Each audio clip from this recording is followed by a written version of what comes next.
This here between my two hands is the manual for every single Muslim on the face of the earth. Every single Muslim believes in what I am holding between my two hands. They may indirectly or directly believe in it. Meaning we may have a minority of Muslims that say, well, we don't believe in all of this, but they believe in books that depend on sources from these 4 books. Firstly, we have the Holy Quran. The Holy Quran is the holy book for all of the Muslims around the world, regardless of denomination, sect or group. All Muslims believe in the Holy Quran. If someone does not believe in the Holy Quran, then they are not Muslim. They have to believe in the Holy Quran. We will not be interpreting the Holy Quran, but that will be a separate program. I have here 4 volumes of Sahih al-Bukhari. If you had watched my appearance on the Andrew Bolt show, you would have seen that I had brought one of these volumes and I read from the volume, I referred to one of the volume, to what was written in one of the volumes. And it was very shocking for the nation as to what exactly lies within these books. The ABC Media Watch turned around and said, the statements of Imam Tawhidi are plain crazy. Well, I guess they're just proving our point, that indeed, what lays within these books and leads to our deaths is plain crazy. The problem is, you do not have access to these books. The problem is, even if you had access to these books, you would not be able to understand the literature within these books.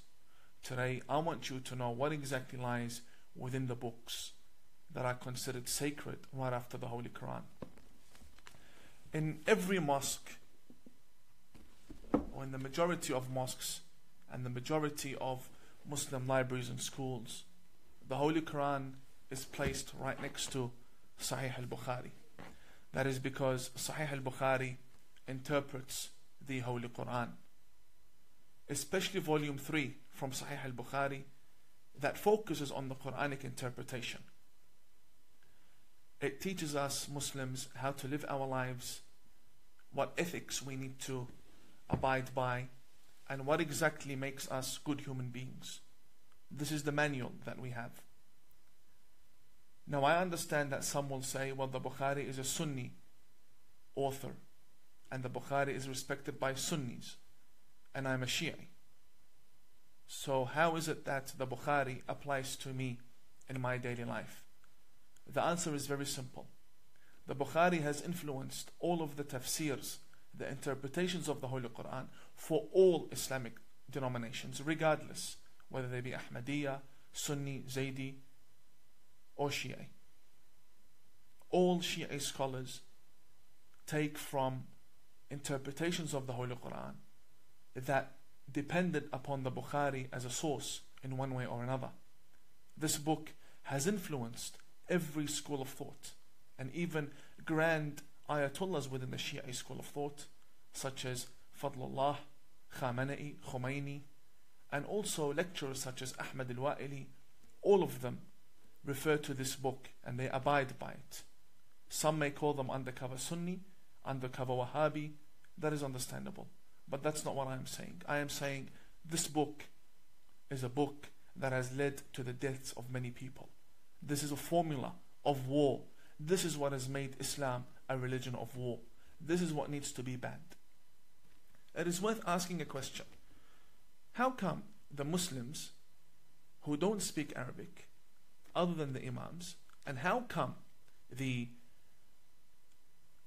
Muslims who don't speak Arabic completely, and how come non-Muslims, university teachers who have studied Islam and received degrees in Islam, how come they haven't come across this?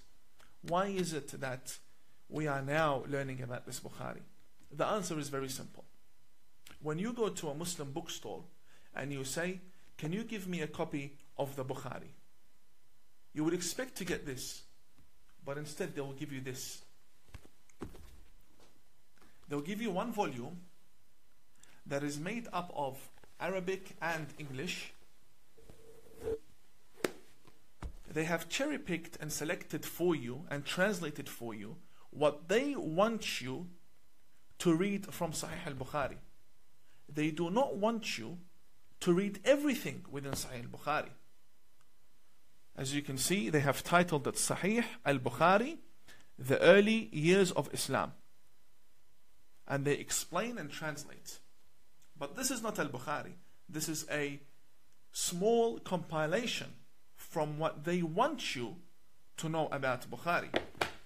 This is the real Bukhari.